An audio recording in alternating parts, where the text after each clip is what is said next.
আসসালামু আলাইকুম। দেখি বড় শৈল মাছটা নিয়ে উঠে এই একটু পয়সা মাছটা একটু সাইজ করে দিই।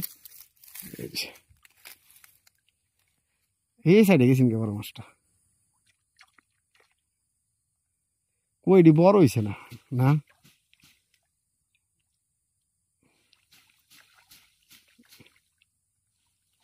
এই যে আছে আছে আছে আছে আছে আছে আছে আছে গা হ্যাঁ হ্যাঁ না আছে আছে ইয়া ন দেখলাম ফুট করছে।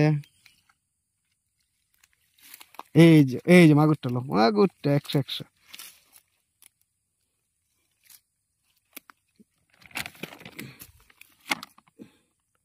এই যে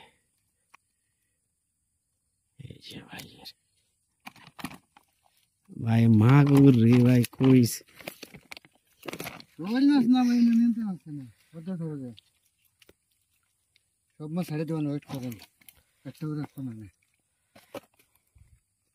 আমরা আবার ইমান বালা মাছ মারা আবার মাছ ছাইড়ে দিই শুরু মাছগুলো তো নেই না এই জন্য ছেড়ে দিই আমরা তো ইয়া না মাছ কই মাছ ছাড়া লাগতো না কই মাছ দিবে কান্তাইতে কান্তাইতে গেছে গা এই যে জালের ইয়া ফাত্তর বালা না বোধ না